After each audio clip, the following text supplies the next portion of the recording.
17년 전 아내를 먼저 보내고 두 아이를 혼자 키웠습니다. 아들 장가 보내고 딸 시집 보내고 그렇게 제 일이 끝난 줄 알았어요.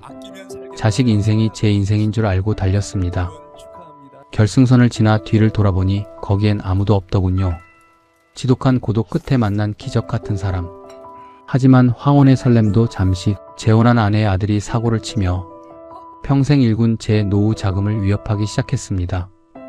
3억 5천만 원을 날리고 제 돈 4억을 향해 손이 뻗어왔습니다. 사랑과 재산 사이에서 저는 선택을 해야 했어요. 황혼의 재혼, 꽃길일 줄 알았는데 사랑을 지키면서도 자식에게 휘둘리지 않는 법, 평생 성실 하나로 버틴 한 남자의 뼈아픈 고뇌와 지혜로운 반격이 시작됩니다. 시니어 여러분의 가슴을 울릴 가장 현실적인 이야기 지금 시작합니다.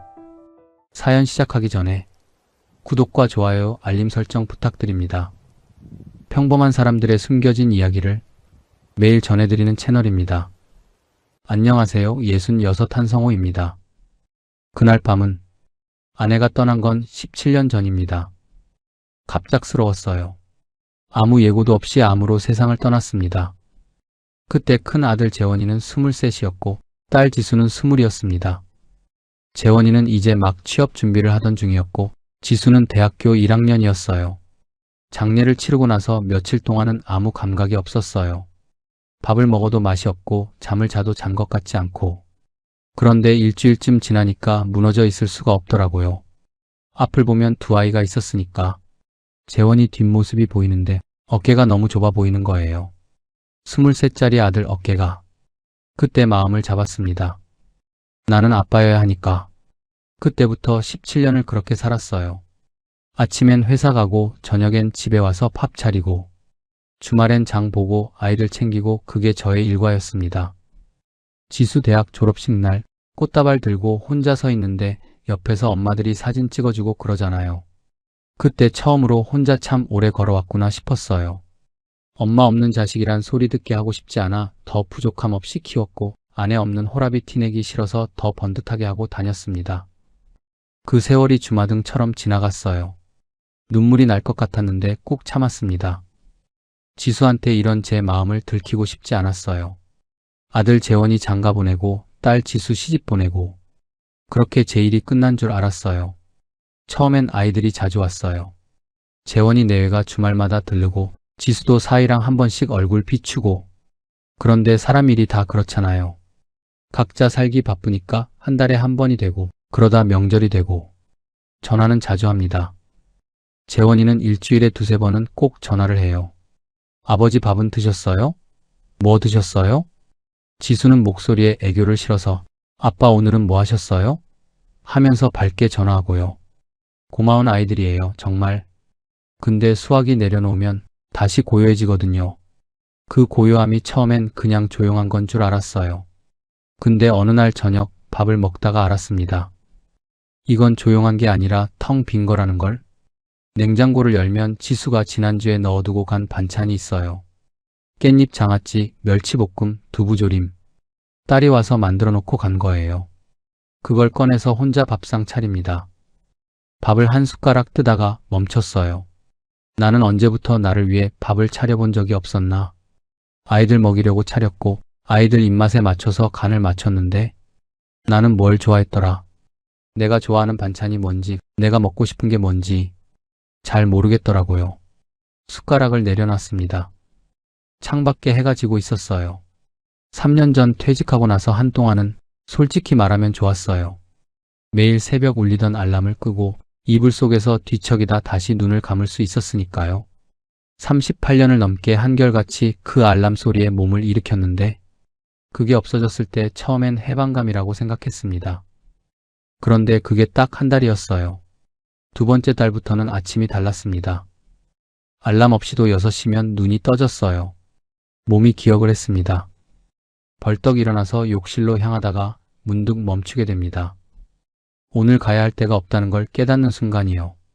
그 순간이 생각보다 오래 남더라고요. 발끝에 힘이 빠지는 느낌이랄까? 중견 유통회사 38년 근속, 모범 사원상도 받아봤고 부장으로 마무리했습니다. 회사에서 나올 때 동료들이 그러더군요. 부장님은 진짜 성실 그 자체셨어요. 그 말이 훈장처럼 들렸는데 집에 혼자 앉아 있으면 그 훈장이 왠지 가볍게 느껴졌어요. 성실하게 살았습니다. 그건 자신 있어요. 근데 누구를 위해 성실했냐고 물으면 잠깐 대답이 막히더라고요. 퇴직하고 6달쯤 됐을 때였어요. 오래된 친구 박도경이 전화를 했습니다. 걔도 저보다 2해 먼저 퇴직을 했거든요. 야, 한성호. 집에만 있지 말고 나와라. 동네에 배드민턴 동호회 있는데 거기 한번 나와봐. 몸 굳어지면 안 되잖아. 우리 나이엔 운동을 해야 해. 배드민턴? 동호회, 그런데 나가는 게 낯설었어요. 은퇴하고 나서 처음 나가는 모임이잖아요. 왠지 어색할 것 같고 내가 거기서 잘 어울릴 수 있을까 싶기도 하고. 복잡하게 생각하지 마. 그냥 와서 공이나 쳐. 치다 보면 생각이 없어지거든. 그 말에 나갔습니다. 동네 체육관이었어요. 평일 오전 10시. 생각보다 사람이 많더라고요. 50대, 60대 저와 같은 또래들이 3-3-5 모여서 라켓을 잡고 있었어요. 친구가 손 흔들면서 반겨줬고 몇몇 분들이 인사를 건넸습니다. 코트에 서서 라켓을 잡는데 운동은 오랜만이라 몸이 좀 뻣뻣하더라고요.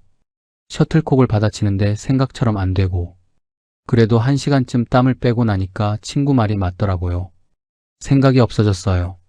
머릿속이 좀 가벼워진 느낌. 그날 운동이 끝나고 다들 체육관 밖에 서서 잠깐 이야기를 나눴어요. 그때 처음 봤습니다. 조금 늦게 도착해서 운동을 마치고 나오던 여자분이었어요. 머리를 단정하게 묶고 운동복 차림인데도 꼿꼿한 자세가 인상적이었어요. 뭐랄까? 오래 혼자 서 있는데 익숙한 사람 같은 느낌? 친구가 옆에서 귓속말을 했어요. 저분 오정숙 씨야. 여기 온 지 얼마 안 됐어. 건강 때문에 시작했다고 하던데 배우는 속도가 장난 아니야. 저는 그냥 하고 말았습니다. 그때는 몰랐어요. 저 사람이 내 남은 인생을 이렇게 바꿔놓을 줄은. 집에 돌아오는 길에 괜히 발걸음이 가벼웠어요. 운동을 해서 그런 것도 있었겠지만 솔직히 말하면 오랜만에 사람 사는 냄새를 맡은 것 같았어요. 웃음소리도 들리고 누군가 말을 걸어오기도 하고 집에 들어와서 세수를 하는데 거울에 비친 내 얼굴을 봤습니다. 언제부터 이렇게 여위었나? 눈가에 주름이 깊어졌고 머리엔 흰 것이 많아졌어요. 63세. 나이는 숫자라고들 하지만 거울은 거짓말을 안 하더라고요. 자식 다 키우면 끝인 줄 알았는데 이제야 내가 보이네. 그날 이후 동호회에 꾸준히 나갔어요. 몸이 좋아지는 게 느껴졌고 무엇보다 아침에 일어날 이유가 생겼습니다. 작은 것 같아도 그게 꽤 중요하더라고요. 알람을 맞출 이유, 운동복을 꺼낼 이유, 집 밖으로 나갈 이유. 그리고 오정숙 씨를 조금씩 더 보게 됐습니다. 말이 많지 않은 분이었어요. 그렇다고 무뚝뚝한 것도 아니고 누가 말을 걸면 눈을 마주치고 대답을 해주는데 웃을 때도 뭔가 조심스럽게 웃어요. 마음문을 쉽게 열지 않는 사람 같았습니다. 나중에 친구한테 들었는데 일찍 남편을 떠나보내고 아들 하나를 혼자 키웠다더라고요. 안 해본 일이 없을 만큼 억척스럽게 살아온 분이라고. 그 말을 듣는데 가슴 한켠이 먹먹해지더라고요. 저도 아는 거니까. 혼자 버텨야 할 때의 무게가 얼마나 무거운지. 어느 날 운동이 끝나고 다들 자리를 정리하는데 오정숙 씨가 가방을 찾다가 셔틀콕 통을 발로 차서 굴러가더라고요. 제가 얼른 주워서 건네줬습니다. 감사합니다. 짧은 인사였어요. 근데 눈을 마주쳤는데 뭐랄까 피로한 눈빛이었어요. 씩씩한 척하는데 그 안에 지쳐있는 사람. 그런 눈빛. 저도 모르게 한마디가 나왔습니다. 운동하시는 거 보니까 예사롭지 않으시던데 정말 열심히 하시네요. 정숙 씨가 잠깐 저를 봤어요. 그리고 조용히 웃었습니다. 그렇게 보여요? 네. 그게 다였어요. 하지만 그 짧은 대화가 자꾸 떠올랐습니다. 집에 와서도 밥 먹다가도 문득 생각났어요. 그해 가을이 깊어가던 무렵이었어요. 재원이가 전화를 했습니다. 아버지 요즘 좀 어때요? 얼굴 보고 싶다며 주말에 오겠다고 하더라고요. 지수도 온다고 했어요. 오랜만에 아이들이 다 오는 날이었습니다. 밥을 같이 먹고 텔레비전을 보고 별 얘기 없이 그냥 같이 있었어요. 근데 그게 좋더라고요. 재원이가 소파에서 꾸벅꾸벅 졸고 지수가 설거지를 하면서 노래를 흥얼거리고 오랜만에 집에 소리가 있었어요. 애들이 돌아가고 나서 현관문이 닫히는 소리를 들었습니다. 그 소리가 그렇게 크게 들릴 줄 몰랐어요. 뒤돌아서 거실을 봤습니다. 아이들이 앉았던 소파 쿠션이 아직 꺼져 있었어요. 지수가 흘리고 간 머리끈이 테이블 위에 있었고요. 등 뒤를 보니 아무도 없더라고요. 오랜 시간 앞만 보고 달려왔는데 결승선을 지나고 나서야 뒤를 돌아봤습니다. 아무도 없었어요. 그래서 알았습니다. 제가 이제 저를 위해 살아야 할 때가 됐다는 걸. 처음엔 그냥 동호회 사람이었어요. 운동 끝나고 인사하고 짧은 말 몇 마디 나누는 사이. 그게 다였습니다. 그런데 이상하게 운동하는 날이면 자연스럽게 눈이 먼저 가더라고요. 오늘 오셨나 하고. 정숙 씨는 성실한 분이었어요. 빠지는 날이 거의 없었습니다. 비가 와도 날이 추워도 라켓 잡는 자세도 처음보다 훨씬 안정됐고 코치 선생님한테 뭔가를 물어볼 때도 진지하게 메모를 하더라고요. 뭔가를 시작하면 그냥 대충 하는 법이 없는 사람이구나 싶었습니다. 어느 날 운동 끝나고 몇몇 분들이 근처 국수집에 가자고 했어요. 친구가 정숙 씨한테도 권했고 정숙 씨가 잠깐 망설이다가 따라왔습니다. 작은 식당에 5명이 둘러앉아서 잔치국수를 먹었어요. 별 얘기도 아닌데 웃음이 많이 나왔고 정숙 씨도 그날은 좀 편하게 웃더라고요.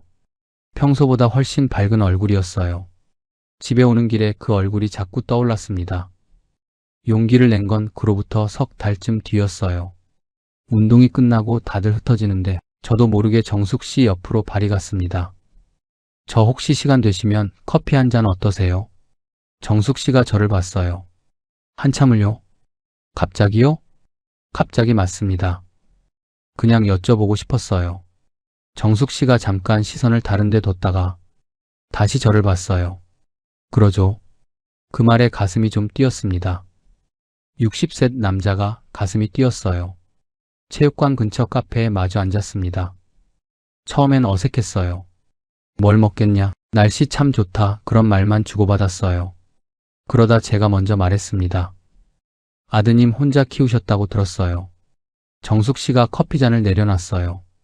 누구한테 들으셨어요? 친구 녀석한테요. 실례가 됐으면 죄송합니다. 아니에요. 잠깐 있다가 말을 이었어요. 저도 들었어요. 혼자 아이 둘 키우셨다고. 그렇게 서로 알고 있었던 거예요. 모르는 척하면서 힘드셨겠다 싶었어요. 제가 말했습니다. 그게 다였는데 그 말 한마디에 뭔가 풀리는 게 있었어요. 오랫동안 아무한테도 안 해도 됐던 말을 굳이 하지 않아도 서로 아는 것 같은 느낌. 저도 아들 하나 혼자 키웠어요. 동병상련.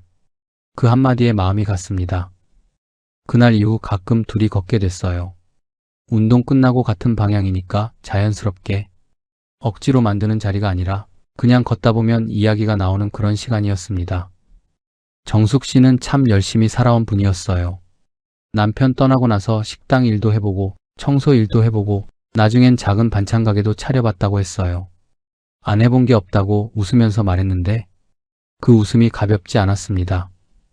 그 안에 얼마나 많은 날들이 들어있을지 무섭지 않으셨어요? 혼자서. 정숙 씨가 잠깐 걸음을 늦췄어요. 무서웠죠. 근데 무서워할 시간이 없었어요. 아들이 있었으니까요. 저는 그 말을 듣고 아무 말도 못했습니다. 저도 그랬으니까. 무너질 시간이 없었으니까. 좋아한다는 걸 안건 어느 늦가을 저녁이었어요. 동호회가 끝나고 정숙 씨 혼자 버스 정류장에 서 있는 걸 봤어요. 바람이 좀 쌀쌀했거든요.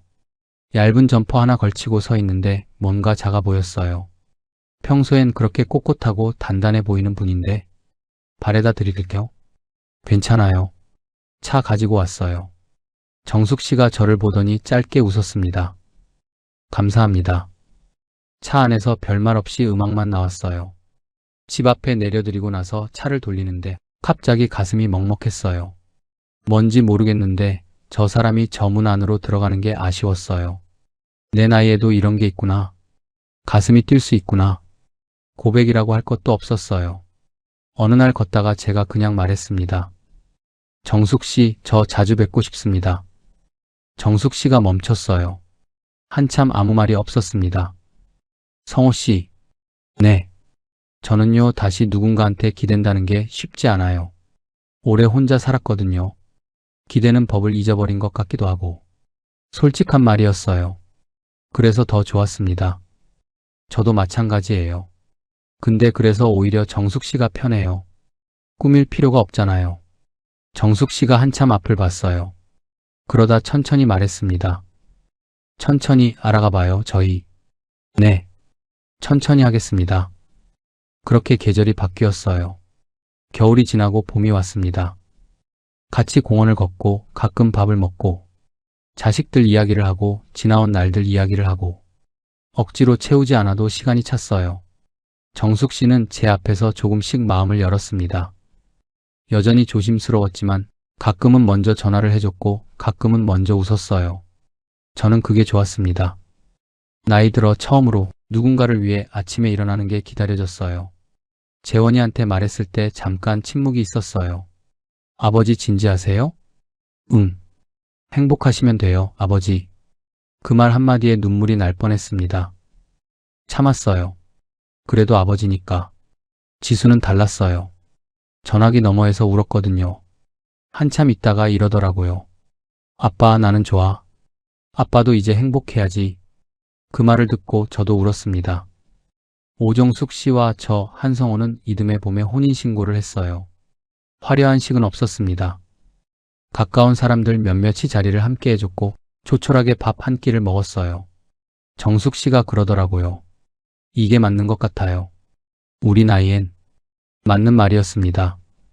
우리 나이엔 이게 맞는 것 같았어요. 식사 자리가 끝나고 둘이 집으로 들어오는데 정숙 씨가 현관 앞에서 잠깐 멈췄어요. 새로 시작되는 공간 앞에서 괜히 긴장한 것 같았어요. 제가 먼저 문을 열었습니다. 어서 오세요. 정숙 씨가 웃었어요. 네. 그렇게 우리 둘의 봄이 시작됐습니다. 정숙 씨가 조용히 말을 꺼낸 건 봄비가 내리던 저녁이었어요.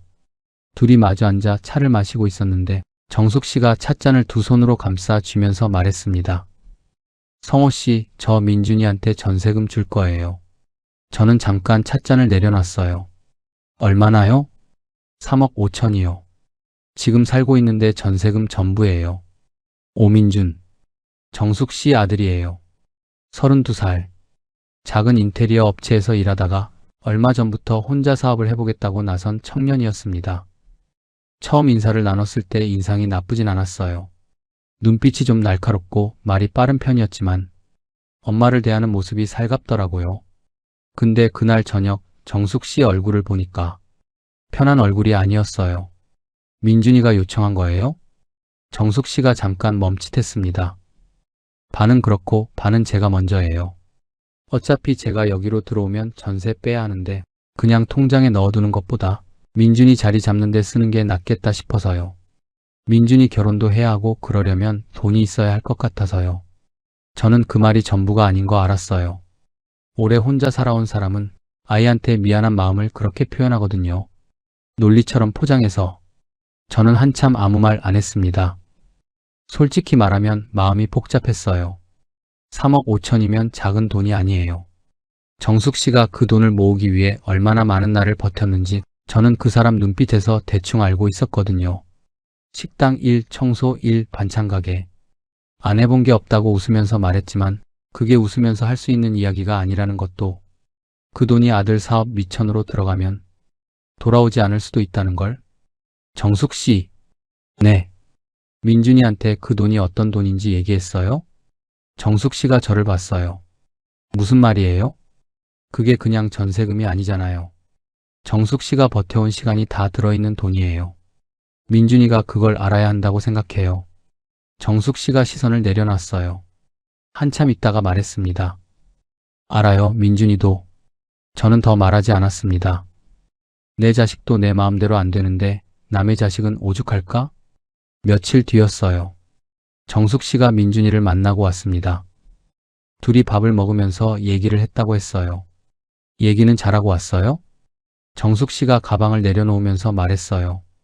민준아, 이 돈은 엄마가 너한테 해줄 수 있는 마지막 노후 자금이야. 자립하는 데 써야 해라며 말했다고 했다더라고요. 저는 잠자코 들었습니다. 민준이가 뭐라고 하던가요? 알겠다고 했어요. 고맙다고도 하고. 정숙 씨 목소리가 담담했어요. 근데 담담한 목소리가 오히려 더 마음에 걸렸습니다. 저 사람이 그 말을 꺼내기까지 얼마나 많이 혼자 삼켰을지. 저는 아무 말 없이 정숙 씨 손을 잠깐 잡았어요. 정숙 씨가 손을 빼지 않았습니다. 이사하는 날 정숙 씨는 짐이 많지 않았어요.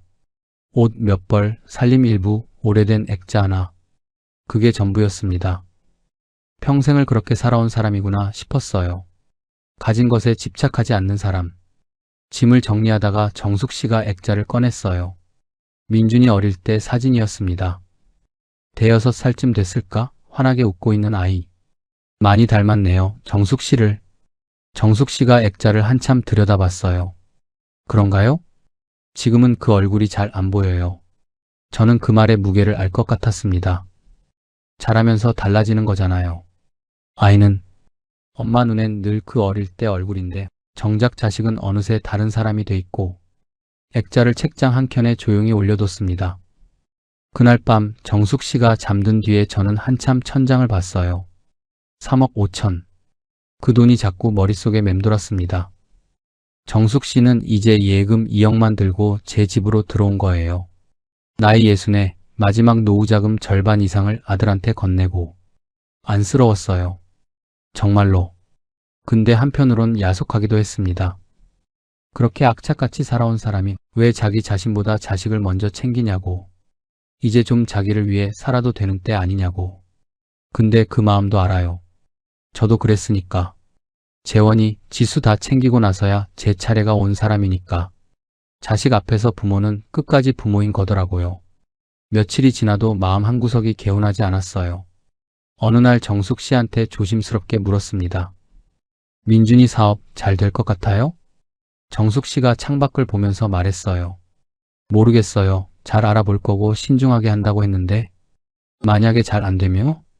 정숙 씨가 저를 봤습니다. 잠깐 있다가 말했어요. 그러면 그의 인생이니까 잘할 거예요. 짧은 대답이었어요. 근데 그 안에 많은 게 들어 있었습니다. 두려움도, 체념도, 그래도 믿어보고 싶다는 마음도. 저는 더 묻지 않았어요. 대신 속으로 생각했습니다. 제 이름으로 된 7억 아파트 한 채, 예금 4억은 제 자식들을 위한 마지막 보루입니다. 그리고 우리 둘의 노후를 위한 버팀목이에요. 그건 건드릴 수 없어요. 정숙 씨도 그걸 알고 있고 저도 그 선만큼은 지킬 생각이었습니다. 사랑하는 사람이 생겼다고 해서 지켜야 할 것들이 없어지는 건 아니니까요. 그렇게 우리 둘의 새 생활이 시작됐어요. 아침에 밥상이 둘이 됐습니다. 별것 아닌 것 같지만 저한텐 달랐어요. 정숙 씨는 부지런한 사람이었어요. 저보다 먼저 일어나서 밥을 차리는 사람이었어요. 어느 날 아침 밥상 앞에 앉았는데 된장찌개 냄새가 나더라고요. 오랜만에 맡는 냄새였어요. 누군가 끓여준 된장찌개. 한 숟가락 뜨는데 괜히 코끝이 찡했습니다.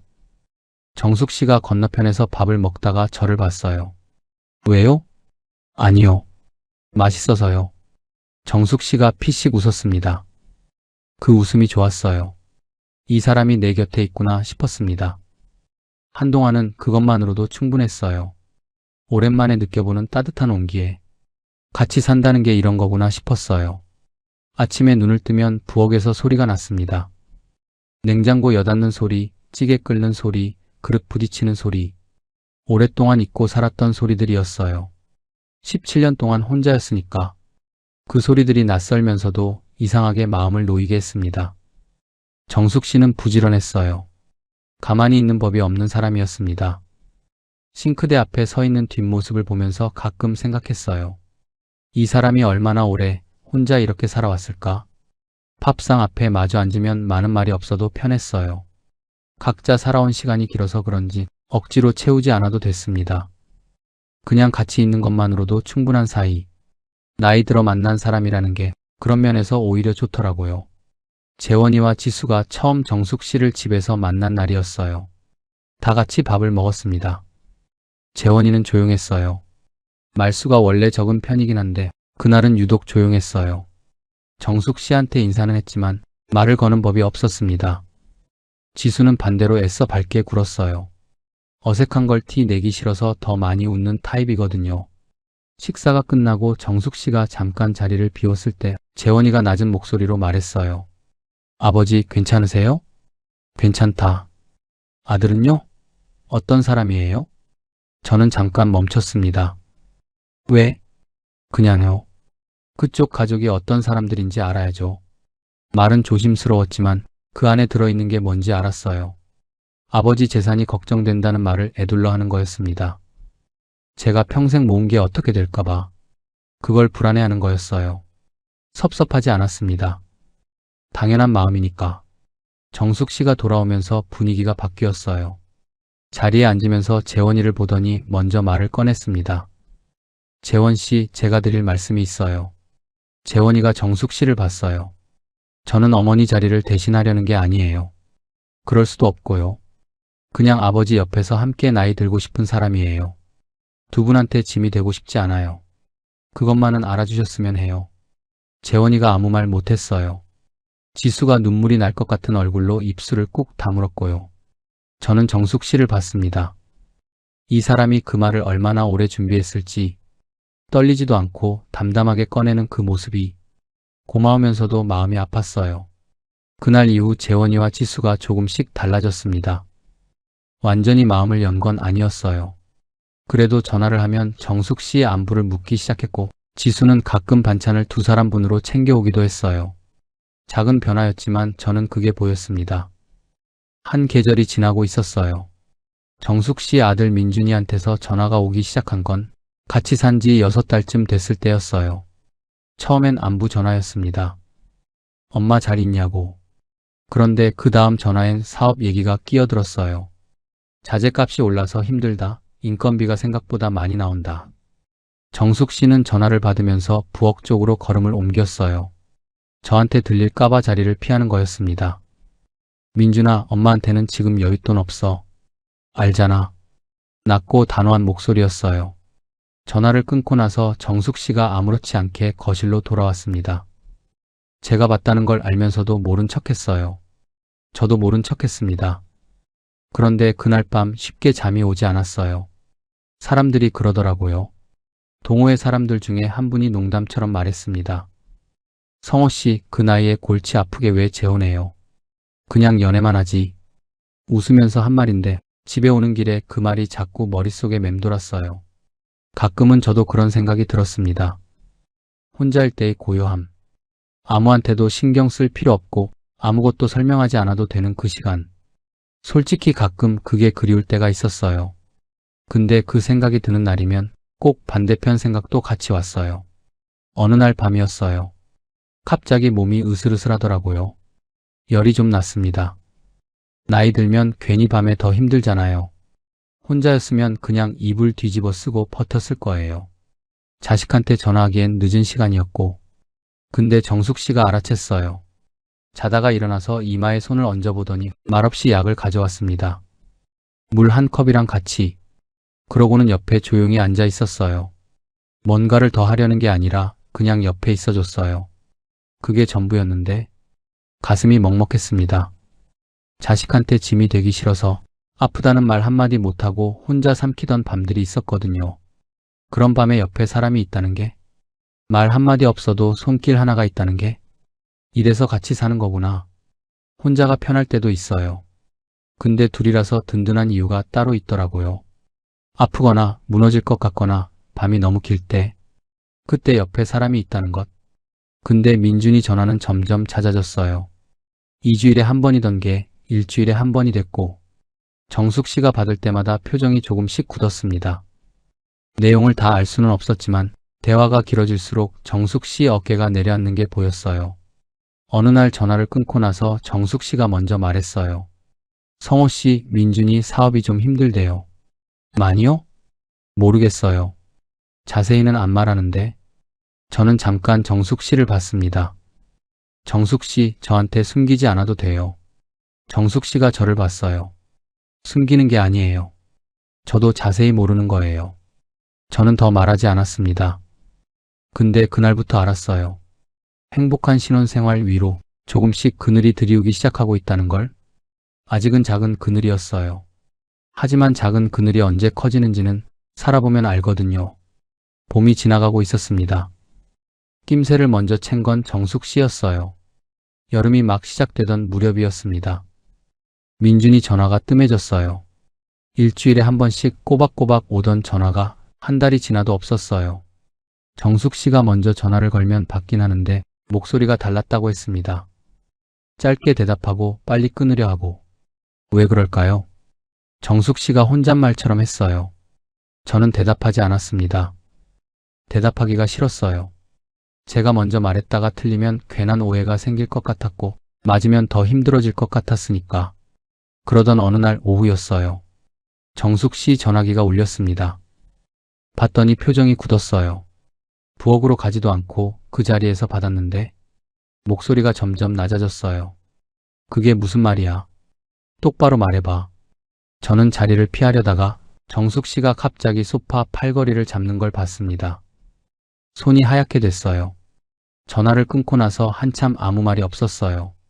제가 조심스럽게 물었습니다. 정숙 씨, 민준이가 전세금 날렸어요. 3억 5천. 정숙 씨가 마지막 노후자금이라고 건네줬던 그 돈이었어요. 사업 확장을 무리하게 했다고 했습니다. 자재선금을 한꺼번에 지불했는데 거래처가 부도가 났고 그걸 메우려고 여기저기 돈을 끌어다 쓰다가 전세금까지 손을 댔다고. 빚도 있다고 했어요. 저는 아무 말도 못했습니다. 정숙 씨는 소파에 앉아서 창밖을 봤어요. 울지 않았어요. 그게 더 무서웠습니다. 우는 게 차라리 나을 것 같은데 그냥 멍하게 앉아 있었어요. 한참 있다가 정숙 씨가 말했어요. 결국 이렇게 됐네요. 목소리가 흔들리지도 않았어요. 그냥 사실을 말하는 것처럼. 그 담담함이 오히려 가슴을 눌렀습니다. 이틀 뒤에 민준이가 저희 집에 왔어요. 초인종 소리에 문을 열었더니 서 있었습니다. 머리가 며칠 감지 않은 것 같았고 눈밑이 꺼져 있었어요. 저를 보더니 시선을 피했습니다. 어머니 계세요? 정숙 씨가 나왔어요. 아들을 보는 얼굴이 복잡했습니다. 화가 난 것도 그렇다고 반가운 것도 아닌 뭔가 오래 참아온 사람의 얼굴이었어요. 셋이 거실에 앉았습니다. 민준이가 먼저 말했어요. 죄송해요, 어머니. 제가 잘못했어요. 정숙 씨가 아들을 봤습니다. 한참을요. 어떻게 된 건지 말해봐. 민준이가 처음부터 끝까지 얘기했어요.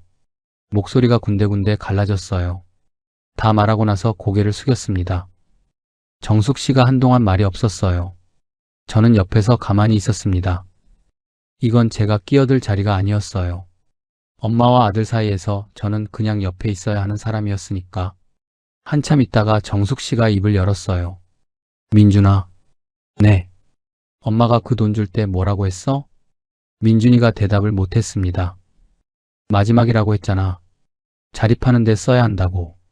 다시 손 벌리지 말라고. 죄송해요. 죄송하다고 되는 게 아니잖아. 정숙 씨 목소리가 처음으로 흔들렸어요. 그래도 무너지지는 않았습니다. 엄마가 잘못했어. 네가 넘어질 때마다 받아줬잖아. 그러면 안 됐는데. 이번엔 엄마도 못 받아줘, 민준아. 엄마한테 손 내밀 생각하지 마. 더 이상 엄마 도와줄 돈도 없어. 민준이가 고개를 들었어요. 눈이 빨개져 있었습니다. 엄마, 네 인생 네가 살아야 해. 엄마는 도와줄 방법 없어. 민준이가 돌아가고 나서 정숙 씨가 방으로 들어갔어요. 문을 닫지는 않았어요. 저는 부엌에서 물을 한 잔 따라서 방문 앞에 섰습니다. 정숙 씨가 침대 끝에 앉아 있었어요. 등이 보였어요. 좁고 작은 등이. 정숙 씨, 돌아보지 않았어요. 들어가도 돼요? 잠깐 있다가 고개를 끄덕였습니다. 옆에 앉았어요. 물을 건네줬어요. 정숙 씨가 받아서 한 모금 마셨습니다. 그러고는 그냥 앉아 있었어요. 둘 다. 한참 뒤에 정숙 씨가 말했어요. 아들한테 그런 말 하고 싶은 엄마가 어디 있겠어요. 알아요. 근데 안 하면 안 될 것 같았어요. 이번엔 잘했어요. 정숙 씨가 저를 봤습니다. 눈물이 고여 있었어요. 흘리지는 않았어요. 이 사람은 잘 안 우는 사람이구나 그때 알았어요. 울고 싶어도 참는 법을 오래 익힌 사람. 제가 조용히 말했습니다. 울어도 돼요, 저한테는. 그제야 정숙 씨 눈에서 눈물이 흘렀어요. 소리 없이. 저는 아무 말 하지 않았습니다. 그냥 옆에 있었어요. 그날 밤 혼자 생각했습니다. 3억 5천이 날아갔어요. 정숙 씨 노후가 그만큼 줄어든 거예요. 그게 마음에 걸렸어요. 안쓰러웠고 화도 났어요. 민준이한테 그 돈이 어떤 돈인지 알면서 어떻게 그걸 날릴 수가 있냐고. 근데 또 이런 생각도 들었어요. 사별한 아내가 생각났습니다. 재원이 지수 두고 먼저 떠났을 때 그 마음이 얼마나 무거웠을까. 자식 두고 가는 부모 마음이. 정숙 씨가 민준이한테 그 돈을 건넸을 때도 비슷한 마음이었을 거예요. 내가 나중에 없어도 이 아이가 괜찮았으면 하는. 자식 앞에서 부모는 끝까지 부모인 거잖아요. 그 마음을 욕할 수가 없었어요. 며칠 뒤 정숙 씨가 조금씩 일상으로 돌아왔어요. 밥을 차리고 장을 보고 배드민턴도 다시 나갔습니다. 겉으로 보면 멀쩡했어요. 근데 저는 알았어요. 웃을 때 눈이 덜 웃는다는 걸. 어느 날 저녁 밥을 먹다가 정숙 씨가 말했어요. 성호 씨, 저 때문에 복잡하시죠? 아니에요. 거짓말. 저는 젓가락을 내려놨습니다. 복잡한 건 맞아요. 근데 그게 정숙 씨 때문은 아니에요. 정숙 씨가 저를 봤어요. 그럼요? 민준이 때문이죠. 정숙 씨는 잘못한 게 없어요. 정숙 씨가 한참 저를 보다가 시선을 밥상으로 내렸습니다. 고마워요. 작은 목소리였어요. 저는 다시 밥을 먹기 시작했습니다. 그날 밥상이 조용했지만 나쁜 조용함은 아니었어요. 같이 앉아서 같이 먹는 조용함. 그게 우리한테 남아 있었습니다. 아직은 괜찮았어요. 아직은. 민준이가 다녀간 뒤로 집안 공기가 달라졌어요. 눈에 보이는 건 아무것도 바뀌지 않았습니다. 아침에 밥을 먹고 낮에 각자 시간을 보내고 저녁에 같이 앉는 일상은 그대로였어요. 근데 뭔가 얇은 막 같은 게 생긴 느낌이었어요. 서로 조심하는 거잖아요. 말 한마디를 꺼내기 전에 한 번 더 생각하게 되는. 정숙 씨가 제 눈치를 본다는 걸 저는 알고 있었어요. 재원이한테서 전화가 온 건 그 무렵이었습니다. 아버지, 요즘 어때세요? 괜찮다. 민준 씨 사업 망했다는 거 사실이에요? 저는 잠깐 멈췄어요. 어떻게 알았어? 지수가 들었대요. 한숨이 나왔습니다. 좁은 동네에서 말이란 게 그렇게 돌더라고요. 재원이가 조심스럽게 말을 이었어요. 아버지 돈은요? 그쪽에서 뭔가 요청하거나 한 거 없어요? 없다. 근데 앞으로도 없을 거라고 장담할 수 있어요? 저는 대답하지 않았어요. 아버지, 그 돈은 아버지 평생의 대가예요. 노후 자금이고요. 그건 지키셔야 해요. 알고 있어. 알고 계신 거랑 실제로 지키는 거랑은 다르잖아요. 전화를 끊고 나서 한동안 소파에 앉아 있었습니다. 재원이 말이 틀린 게 없었어요. 근데 그 말이 마음에 걸렸어요. 내가 지금 뭘 지켜야 하는 사람이 된 건가 싶어서. 며칠 뒤였어요. 민준이한테서 정숙 씨한테 또 전화가 왔습니다. 정숙 씨가 이번엔 자리를 피하지 않았어요. 민준아. 잠깐 들었어요. 표정이 굳기 시작했습니다. 그건 안 돼. 엄마 말했잖아. 목소리가 낮아졌어요. 민준아, 절대 안 돼. 알아들어? 전화를 끊고 정숙 씨가 저를 봤어요. 제가 다 들었다는 걸 알고 있었어요. 성호 씨한테 도와달라고 하려 했나 봐요. 제가 막았어요. 뭐라고 하던가요? 새아버지도 가족 아니냐고요. 저는 아무 말도 못했습니다. 그날 밤이 문제였어요. 잠이 안 왔어요. 천장을 보면서 여러 가지 생각이 들었습니다. 민준이가 직접 저한테 손을 내밀면 저는 어떻게 해야 하나? 거절하면 정숙 씨 마음이 어떨까? 그렇다고 도와주면 재원이와 지수는. 이 집과 4억이라는 돈은 제가 평생 모은 거예요. 제 자식들을 위한 마지막 보루이고 우리 둘의 노후를 위한 버팀목이에요. 근데 자꾸 생각이 꼬이는 거예요.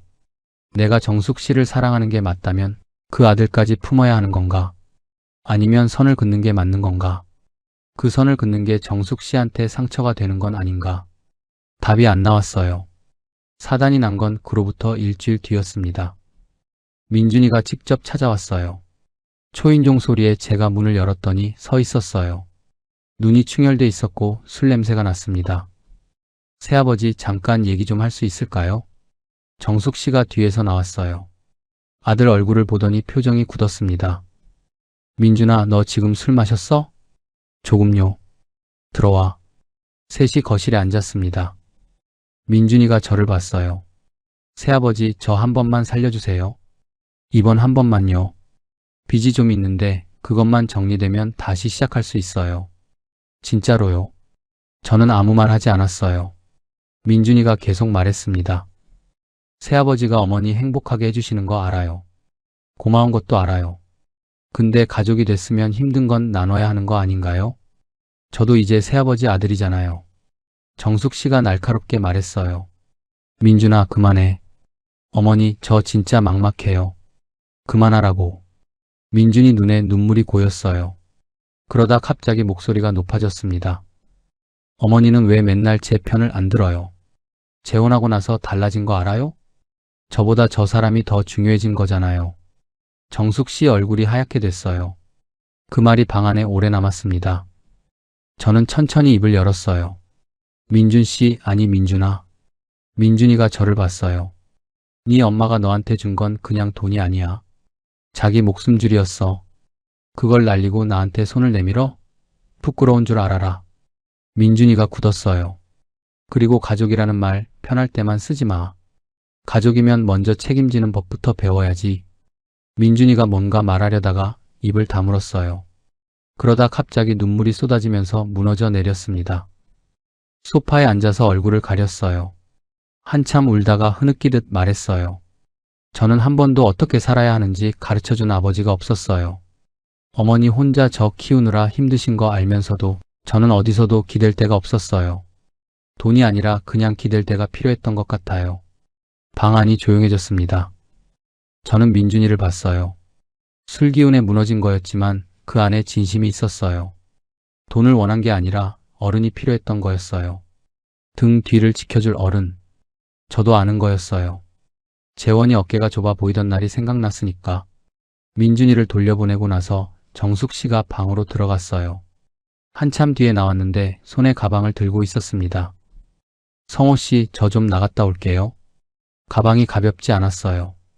저는 그걸 알았습니다. 어디요? 그냥요. 제가 여기 있는 게 맞나 싶어서요. 저는 일어났어요. 정숙 씨, 제가 처음부터 약점이었어요. 성호 씨한테 민준이 때문에 짐만 됐잖아요. 미안해요. 목소리가 담담했어요. 근데 그 담담함이 오래 참아온 사람의 것이라는 걸 저는 알았습니다. 그때 안방에서 지수 목소리가 들렸어요. 마침 지수가 와 있었거든요. 반찬 가져다 준다고 왔다가 민준이 일을 다 듣고 방에 있었던 거예요. 지수가 나오더니 정숙 씨 앞에 섰습니다. 가지 마세요. 정숙 씨가 지수를 봤어요. 지수 씨, 잘못한 거 없으시잖아요. 아버지도 알고 저도 알아요. 지수 눈이 빨개져 있었어요. 어머니가 나가시면 아버지 또 혼자예요. 정숙 씨가 가방을 내려놨습니다. 천천히 소파에 앉았어요. 지수가 옆에 앉았어요. 둘이 한동안 말이 없었습니다. 저는 그 모습을 봤어요. 지수가 먼저 마음을 연 거였어요. 아직 다 열린 건 아니었지만 그 작은 한 걸음이 보였습니다. 차갑게 굳어있던 게 조금 녹는 순간이었어요. 나중에 지수가 돌아가고 나서 정숙 씨와 저 둘이 남았어요.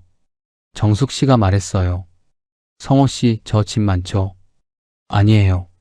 거짓말. 저는 정숙 씨 옆에 앉았습니다. 짐이 아니에요. 살다 보면 이런 일이 생기는 거죠. 성호 씨 자식들한테 미안해요. 걔들은 괜찮아요. 지수 봤잖아요, 오늘. 정숙 씨가 잠깐 입술을 깨물었어요. 당신이 내 곁에 있는 게 제 가장 큰 재산이에요. 정숙 씨가 저를 봤습니다. 그런 말을 어떻게 그렇게 쉽게 해요? 쉽지 않아요. 오래 생각했어요.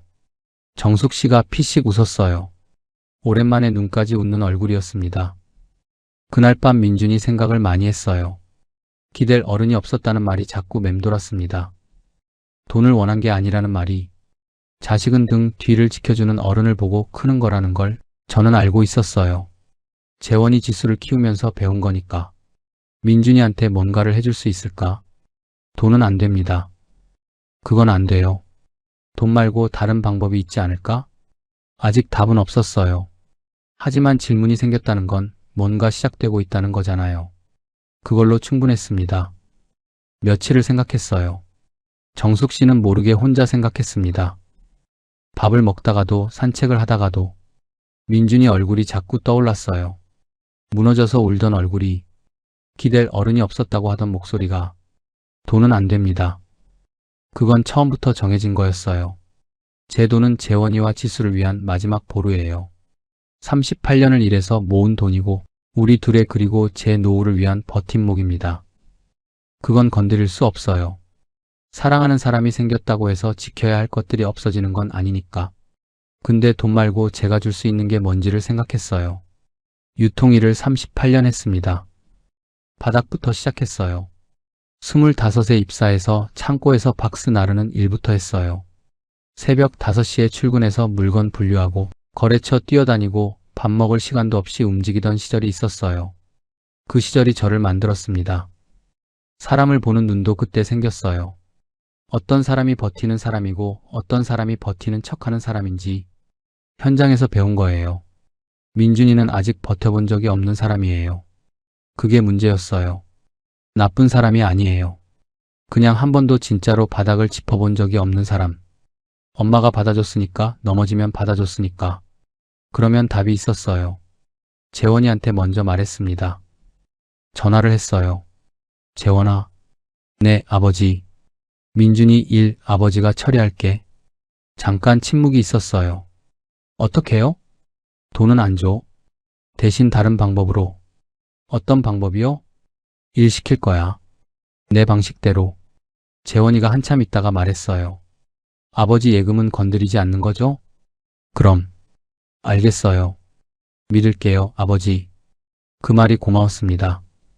정숙 씨한테 말한 건 그 다음 날이었어요. 저녁을 먹고 나서 차를 마시면서 말했습니다.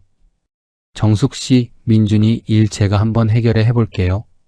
정숙 씨가 찻잔을 내려놨어요. 무슨 말이에요? 돈은 못 줘요. 그건 변함없어요.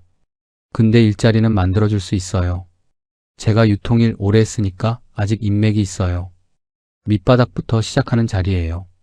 편한 자리 아니에요. 정숙 씨가 저를 봤어요. 민준이가 받아들일까요? 모르죠. 근데 기회는 줄 수 있어요. 정숙 씨가 한참 있다가 말했어요. 성호 씨, 왜 이렇게까지 해요? 저는 찻잔을 내려놓고 말했습니다. 당신 아들이기 전에 이제 제 아들이기도 하잖아요. 사고 친 건 밉지만 당신 눈에 눈물 고이는 건 제가 못 봐요. 정숙 씨 눈이 흔들렸어요. 대신 이번이 마지막이에요. 우리 남은 인생은 우리 둘을 위해서만 쓰자고요. 정숙 씨가 고개를 끄덕였습니다. 말이 없었어요. 근데 그 눈빛이 말보다 많은 걸 담고 있었어요. 민준이를 부른 건 사흘 뒤였어요. 정숙 씨는 자리를 피해줬습니다. 이건 저와 민준이 둘이 해야 하는 이야기라는 걸 알고 있었어요. 민준이가 왔어요. 저번보다 말끔하게 차려입고 왔더라고요. 그래도 눈빛이 불안했어요. 뭔가를 기대하는 것 같기도 하고 겁먹은 것 같기도 하고. 마주 앉았습니다. 제가 먼저 말했어요. 민준아, 돈은 줄 수 없어. 엄마도 나도. 민준이가 고개를 끄덕였어요.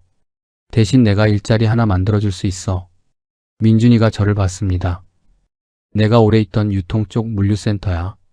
새벽 5시에 출근해서 물건 분류하고 상하차 하는 일이야. 힘들 거야. 몸으로 해야 하는 일이니깐. 대신 거기서 버티면 유통이 어떻게 돌아가는지 배울 수 있어. 민준이가 한참 아무 말이 없었어요. 그러다 말했습니다. 새벽 5시요? 응. 민준이가 자리에서 일어났어요. 생각해 볼게요. 그러고 나갔습니다. 저는 그 뒷모습을 봤어요. 자존심 상한 거겠죠. 사업을 해본 사람한테 상하차 일을 하라고 했으니까. 근데 그 자존심을 한번 깨봐야 해요. 그게 이 사람한테 필요한 거니까. 사흘이 지났어요. 연락이 없었습니다. 정숙 씨한테도 연락이 없다고 했어요. 저는 기다렸어요. 재촉하지 않았습니다. 이건 민준이가 스스로 결정해야 하는 일이에요. 제가 밀어붙인다고 되는 게 아니에요. 나흘째 되던 날 정숙 씨한테 민준이 전화가 왔어요. 정숙 씨가 받더니 짧게 말했습니다. 엄마한테 전화하지 말고 성호 씨한테 직접 전화해. 그러고 끊었어요. 저는 그 모습을 봤습니다. 말하지 않아도 알았어요. 정숙 씨가 민준이를 저한테 밀어낸 거예요. 아들의 등을 떠민 거였어요. 자신 없으면 포기하고 네 인생 네가 살라고 했던 그 사람이 이번엔 아들이 제대로 된 어른으로 서도록 밀어준 거였습니다. 1시간 뒤에 제 전화가 울렸어요. 민준이였습니다. 새아버지, 나갈게요. 저는 잠깐 눈을 감았다 떴습니다. 잘 생각했어요. 잘할 수 있을지 모르겠어요. 못하면 잘릴 거야. 거기 제 얼굴 봐서 봐주는데 아니에요. 민준이가 말이 없었어요. 민준아, 네. 내 아들이 되고 싶으면 내 방식대로 다시 배워요. 쉽지 않을 거예요. 근데 버티면 달라질 거예요. 내가 그랬으니까. 잠깐 침묵이 있었어요. 알겠습니다. 전화를 끊었습니다. 정숙 씨가 옆에서 다 듣고 있었어요. 저를 보더니 아무 말 없이 부엌으로 갔습니다. 물을 한 잔 가져왔어요. 건네주면서 말했어요. 성호 씨. 네. 고마워요. 짧은 말이었어요. 근데 그 안에 얼마나 많은 게 들어있는지 알았습니다. 고맙다는 말 한마디가 그렇게 무거운 사람이에요. 정숙 씨는. 저는 물을 한 모금 마셨어요. 우리 이제 우리 살자고요. 민준이는 민준이 몫이에요. 우리가 다 안고 갈 수 없어요. 정숙 씨가 고개를 끄덕였습니다. 그래야죠. 맞아요. 둘이 잠깐 웃었어요. 오랜만에 가벼운 웃음이었습니다. 그날 밤 잠들기 전에 생각했어요. 사랑은 하되 제사는 섞지 말라는 말이 있잖아요. 황혼 재혼하면 주변에서 꼭 하는 말이에요. 처음엔 그 말이 좀 차갑게 들렸어요. 사랑하는 사람 앞에서 계산하는 것 같아서. 근데 이제는 알아요. 그게 차가운 게 아니에요. 그게 오히려 서로를 지키는 거예요. 재산이 섞이면 감정도 섞여요. 섞인 감정은 나중에 풀기가 힘들어요. 선을 명확히 그어야 서로가 오래 갈 수 있는 거예요. 정숙 씨를 사랑해요. 그건 변함없어요. 근데 지켜야 할 것들도 있어요. 그 둘이 같이 갈 수 있다는 걸 이제는 알 것 같았습니다. 민준이가 처음 출근한 날 아침이었어요. 새벽 3시 반이었습니다. 저도 모르게 눈이 떠졌어요. 알람을 맞춘 것도 아닌데 몸이 기억하는 거잖아요. 그 시간을. 제 세월이 그렇게 남아있는 거겠죠. 일어나서 부엌에 갔더니 정숙 씨가 먼저 나와 있었어요. 가스불 앞에 서 있었습니다. 무언가를 끓이고 있었어요. 정숙 씨, 이 시간에 뭐 해요? 민준이 출근 첫날인데 뭐라도 먹여서 보내야 할 것 같아서요. 된장국이었어요. 김치랑 계란말이도 있었습니다. 혼자 사는 아들을 위해 새벽에 일어나 밥을 차린 거예요. 저는 아무 말 하지 않았습니다. 옆에 서서 같이 있었어요. 정숙 씨가 반찬을 통에 담으면서 말했어요. 민준이 가져다 주고 올게요. 그렇게 해요. 정숙 씨가 피식 웃었습니다. 나이 들어도 자식 걱정은 여전하네요. 그게 부모잖아요. 민준이는 버텼어요. 처음 일주일은 연락이 없었습니다.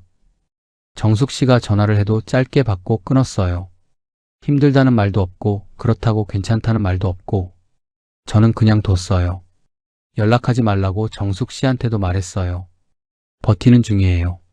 그 시간은 건드리면 안 돼요. 정숙 씨가 마뜩자는 얼굴로 전화기를 내려놨지만 참았어요. 2주가 지났어요. 한 달이 지났어요. 한 달 반쯤 됐을 때 민준이한테서 문자가 왔습니다. 짧은 문자였어요. 새아버지 생각보다 할만합니다. 저는 그 문자를 한참 봤어요. 그리고 짧게 답했습니다. 그래. 열심히 계속해. 2달이 지난 어느 날이었어요. 민준이가 불쑥 찾아왔습니다. 예고 없이. 문을 열었더니 서 있었어요. 얼굴이 탔어요. 손이 거칠어져 있었고 눈빛이 달랐습니다. 처음 왔을 때의 불안하고 흔들리는 눈빛이 아니었어요. 새아버지, 저 밥 먹고 가도 돼요? 저는 문을 열어줬습니다. 셋이 밥을 먹었어요. 민준이가 많이 먹었어요. 정숙 씨가 계속 뭔가를 더 내왔고 민준이는 군말 없이 먹었습니다. 밥을 먹으면서 현장 이야기를 했어요. 새벽에 얼마나 추운지, 물건이 얼마나 무거운지, 같이 일하는 아저씨들이 어떤 사람들인지, 처음으로 민준이가 일 이야기를 했어요. 신세 한탄이 아니라 일 이야기를. 저는 들으면서 밥을 먹었습니다. 뭔가를 가르치려 하지 않았어요. 그냥 들었어요. 밥을 다 먹고 민준이가 일어서면서 저를 봤어요. 뭔가 말하려다가 멈추더니 작게 말했습니다. 아버지. 첫 번째였어요. 그 호칭이 조심스럽게 아주 작게. 저는 못 들은 척했어요. 민준이도 더 말하지 않았습니다. 근데 둘 다 들었어요. 그걸로 충분했어요. 가을이 됐어요. 재원이가 먼저 연락을 했습니다. 추석 때 다 같이 모이면 어떻겠냐고. 저는 정숙 씨한테 물었어요. 정숙 씨 어때요? 같이 모이는 거. 정숙 씨가 잠깐 생각했어요. 민준이도요? 그럼요. 괜찮을까요? 어색하지 않을까요? 어색하겠죠. 그래도 해야 할 것 같아요. 정숙 씨가 고개를 끄덕였습니다. 명절 당일이었어요. 재원이 내외가 왔고 지수가 사위랑 왔어요. 민준이는 혼자 왔습니다. 처음엔 어색했어요. 다들 인사는 하는데 어디 앉아야 할지 모르는 것 같고 뭘 말해야 할지 모르는 것 같고. 지수가 먼저 민준이한테 말을 걸었어요. 민준 씨, 요즘 일은 좀 어때요? 민준이가 잠깐 지수를 봤어요. 힘들어요. 근데 배우는 게 있어요. 지수가 웃었습니다. 고생하시네요. 그게 시작이었어요. 작은 말 한마디가. 그 다음부터 조금씩 이야기가 오갔어요. 밥을 먹으면서 차를 마시면서. 완전히 가족이 된 건 아니었어요. 그렇게 빠르게 되는 게 아니잖아요. 근데 같은 밥상에 앉아 있었습니다. 그것만으로도 충분했어요. 그날은 다들 돌아가고 나서 재원이가 마지막으로 나가면서 정숙 씨한테 말했어요. 어머니, 아버지 잘 부탁드립니다. 짧은 말이었어요. 형식적인 인사 같지만 그게 아니었어요. 저는 알았습니다. 재원이가 오래 걸어온 거예요. 그 한마디까지. 정숙 씨가 고개를 숙였어요. 제가 더 잘 부탁드려야죠. 문이 닫히고 나서 정숙 씨가 조용히 웃었습니다. 환하게 웃는 얼굴이었어요. 그 무렵부터 저와 정숙 씨는 저녁마다 산책을 했어요. 동네 공원이었습니다. 거창한 곳이 아니에요. 그냥 집 근처 작은 공원. 벤치도 있고 나무도 있고 저녁이면 노을이 지는 곳이에요. 걸으면서 많은 말을 하지 않았어요. 오늘 뭘 먹었는지, 어디가 좀 불편한지, 민준이한테 연락이 왔는지, 별것 아닌 이야기들. 근데 그게 좋았습니다. 억지로 채우지 않아도 되는 시간. 어느 날 저녁이었어요. 노을이 유난히 붉었습니다. 정숙 씨가 걸으면서 말했어요. 성호 씨, 저 재혼하길 잘한 것 같아요. 저는 정숙 씨를 봤어요. 이제서야? 네, 이제서야 비로소요. 정숙 씨가 웃었어요. 처음엔 잘 모르겠더라고요. 잘하는 건지. 저도요. 그래요? 네. 근데 지금은 알아요. 정숙 씨가 앞을 보면서 걸었어요. 뭘요? 저는 잠깐 있다가 말했습니다. 잘했다는 거요. 사람들이 그랬어요. 그 나이에 왜 재혼하냐고. 골치 아프게. 그냥 혼자 살거나 연애만 하라고. 틀린 말은 아니에요. 재혼하면 복잡한 일이 생겨요. 각자 살아온 시간이 다르고 자식이 있고 재산이 있고 부딪히는 게 많아요. 솔직히 혼자가 편할 때도 있었어요. 근데 저는 이제 알아요. 나이 들어 아플 때 옆에 사람이 있다는 것. 자식한테 짐이 되기 싫어서 아프다는 말 한마디 못 삼키지 않아도 된다는 것. 밤이 너무 길 때 숨소리가 들린다는 것. 그게 얼마나 큰 건지. 어느 날 저녁 산책을 마치고 집으로 돌아오는데 정숙 씨가 제 팔을 잡았어요. 계단이 미끄러울까봐 잡은 거예요. 아무 말 없이 그냥. 저는 그 손을 꼭 잡았습니다. 정숙 씨가 아무 말 하지 않았어요. 저도요. 그냥 걸었습니다. 둘이. 자식은 제 인생의 전부였어요. 재원이 어깨가 좁아 보이던 날부터 지수 졸업식 날 혼자 들고 서 있던 꽃다발까지 그 아이들을 위해서 살았어요. 그게 제 삶이었고 그게 맞는 줄 알았습니다. 근데 이제는 알아요. 자식을 위해 사는 것과 제 인생을 사는 것, 그 둘이 같이 갈 수 있다는 걸. 아이들이 잘 자란 뒤에도 제 인생이 남아있다는 걸. 그리고 그 남은 인생을 함께 걸어줄 사람이 생겼다는 걸.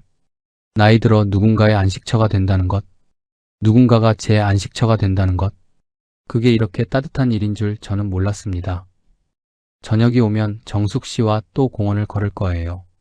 노을이 지는 그 길을 둘이서 그걸로 충분합니다.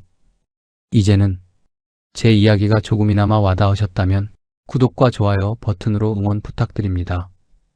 여러분의 노후에 평안이 깃들기를 진심으로 기원합니다. 끝까지 시청해주셔서 감사합니다.